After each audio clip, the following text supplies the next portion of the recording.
Oh my god, Fiona, how could you do this to me? How could I do what to you, Andy? Oh, don't act like you don't know. How could you exclude me from the shopping trip you guys went on today? You know I love shopping. Not to mention that it was incredibly rude and hurtful of you to do that to me. What kind of friend even are you to just leave someone out like that? I didn't leave you out, Andy. I told you the other day that me and the girls were going shopping today and that we would be going early because Sasha and Amy have plans for the afternoon. You were invited. It's not my fault that you didn't show up. Yes, it is. You know that I don't really do early mornings. You all should have just waited for me until I was ready. Andy, knowing you, that would have taken hours. I bet you didn't even wake up until maybe an hour ago. Am I right? We have been here since 9 to make sure that we could go everywhere that we needed to go. I don't care what time you got there. It doesn't matter.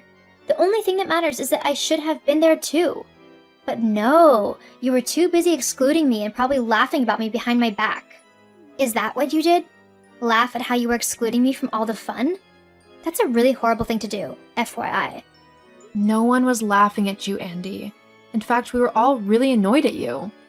I messaged so many times this morning to see where you were. We even waited around outside for half an hour before realizing that you simply weren't going to show again. We can't all live our lives according to your timetable, Andy. If you want to join in, then you'll need to learn to compromise and fit in with everyone so that we can make plans that suit everyone. We're all very busy people, and we don't have time to wait around for hours on end until you decide that it's time to grace us with your presence. Oh, so basically what you're saying is that you're better than me because you have busier lives and that I'm just a lazy loser who no one wants to hang out with? Is that it? What? No, I'm not saying that at all. I'm saying you need to compromise and actually try if you want to be part of events and outings like these. Whatever. We both know that I'm way better than you or anyone else, Fiona. You should all be worshipping the ground that I walk on and feel honored that you have to wait for me. My presence makes everyone's lives better. Just because you losers are jealous of me doesn't give you the right to just ditch me like you did. Whoa, I think it may be time to get off your high horse. And when did I ever say that I was jealous of you? You don't need to say it. I just know that it's true. We both know that I'm so much better than you. I'm prettier, hotter, richer, and loads more. All of the boys would much rather talk to me than even give you or any of the other girls a second glance. That's why you're trying to exclude me from everything. It's sad and pathetic that you would stoop so low just to try and make yourself feel better than you actually are. You want to know why we weren't bothered if you showed up today or not? It's because of this stupid, arrogant attitude of yours where you think that you're so much better than anyone else around you. You're insufferable. Huh? I don't even know what that means. Big surprise there. You know, this snarky, sarcastic attitude of yours is really not that flattering for you. Maybe you should work on yourself before you start trying to lecture me about how I behave. And if anything, you should be singing my praises. If it weren't for me, then you would be one of the nobodies of the world. Worthless and ignored. At least when I'm around, people actually pay attention to you.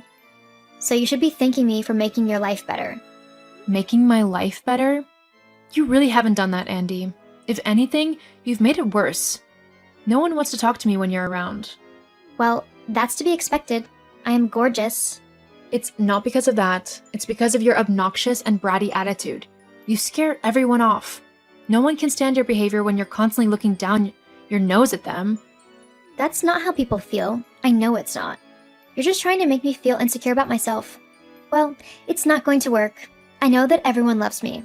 I can't help it if you're just jealous of me. Honestly, it's really unattractive. Sort yourself out, Fiona, and maybe you'll actually have some luck in finding a boyfriend. You know what, Andy? That's it. Me and the girls were talking today, and we've decided that we don't want you to come on this holiday with us. Whoa. Hold up. What? You can't do that. That's discrimination. What? No, it's not.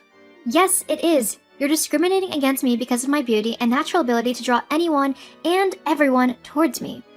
You're all just jealous that you can't do the same, so you want to get rid of me. It's not fair. Why should I be excluded simply because all of you can't handle the fact that I'm better than you? Suck it up and deal with it.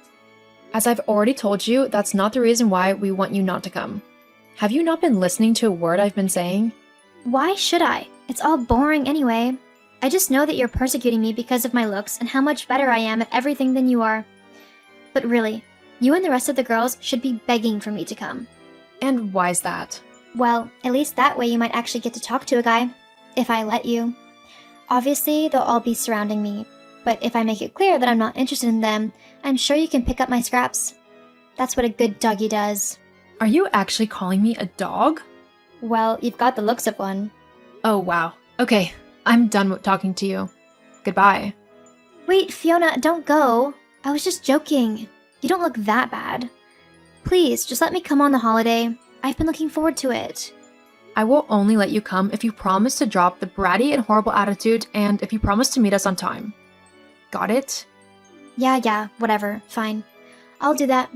Well, I'm just letting you know that if you're not at the airport at the same time as all of us, we're not waiting around for you. As soon as that plane is boarding, me and everyone else are getting on it and going on holiday. Yes, I get it. I've already said that I'll be on time. There's no need to keep repeating it like I'm dumb or something. Okay then.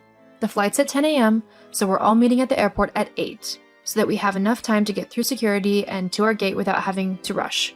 So meet us near the entrance of the airport at 8. Whoa, do you mean 8 a.m.? As in the morning? Yeah? I literally just told you that I don't do mornings. You'll have to change the time. Andy, the tickets are already booked and paid for. There's no changing the flight. It'll cost way too much to get a later flight now, and we wouldn't even be able to get a refund on the tickets we already have. We all already agreed that this was the best time for the flight, so you'll just have to compromise and try to get there on time. Ugh, fine. Okay then, I'll see you at the airport then. Remember, 8 a.m. Yes. Okay. Morning, Fee. I can't wait to go on holiday today, so I know it's a little bit later than what we said, but I overslept a little bit. I'm just going to finish up packing and I'll be on my way. I think everything will probably take me around 6 hours, give or take. There are a few things I need to do before I leave. Andy, it's 11:30. Yeah, I know. I mean, I know you said that we were all meeting at 8 or whatever, but I couldn't make it. I just couldn't force myself to get out of bed. I figured a couple more hours wouldn't hurt. You guys will just wait for me anyway, right? For 6 hours? Yeah. Not a chance. What? Me and the girls aren't going to wait around for 6 hours for you. Do you really think we're that insane? But I'm the one you all worship. I'm the only one who'll make this whole holiday worthwhile. You can't go without me. Too late. What are you on about? We already left. What do you mean you've already left? Why would you do that? Because the plane was at 10 a.m. this morning? I told you that we wouldn't be waiting around for you. It's your fault if you didn't believe me. I can't believe you've done this to me. What kind of friend are you? Let's face it, Andy, we're not actually friends. Well, at least you've got that right. If anything, you guys are more like my little minions to do whatever I tell you to do. Which I'm pretty sure was to wait for me no matter what. We're not your minions, and we never agreed that we'd wait for you. I explicitly told you that we would do the exact opposite. You are so mean. I'll be telling my dad all about this. Go ahead and tell your dad, although you might also want to tell him your little secret. And what's that little secret then? That you're dating his boss? What? How did you know about that? Oh, please. It's so easy to see. Not to mention that my friend works for the same company, and he's seen you sneaking into the guy's office. I'm surprised your dad hasn't caught you, to be honest. You can't tell my dad anything about that. He would freak out. Not to mention that he would totally quit his job if he knew. We really need the money as well. Hey, I like your dad, so I think he deserves to know the truth. But it's not my place to say anything. Maybe you can grow conscious and tell him yourself. You know, before you're late for a much more important date due to his boss, if you know what I mean. Oh my god, how did you know? Oh wow, I was just joking, but it's actually true. Well, good luck explaining that one to your dad. Anyway, me and the girls are about to go and enjoy a lovely time by the pool. Don't message me anymore. Oh, and if you hadn't realized, we're not friends anymore, so stop trying to boss me around. Besides, from the sound of things, you've got bigger problems on your hands. Ugh, I swear, Fee, that's it. We're no longer friends. I just said that. Whatever. Girls like you are a dime a dozen. I can have a new friend in no time. Whatever you say. Anyway, goodbye. After my holidays with my friends, I returned home to discover that Andy's secret had gotten out and had not gone down well with her dad. The man had basically kicked Andy out of his home due to what she had done. As well as that, her boyfriend had dumped her after finding out that she was pregnant, and he didn't want his wife to find out. Andy was basically forced to finally grow up, as she now had a little life growing inside of her who depended on her acting like a mature adult. As for me, I decided not to get back in contact with Andy. I didn't like the way that she treated me, and I knew that I deserved better. Sometimes, you just need to get rid of the negativity in your life, even if that is people.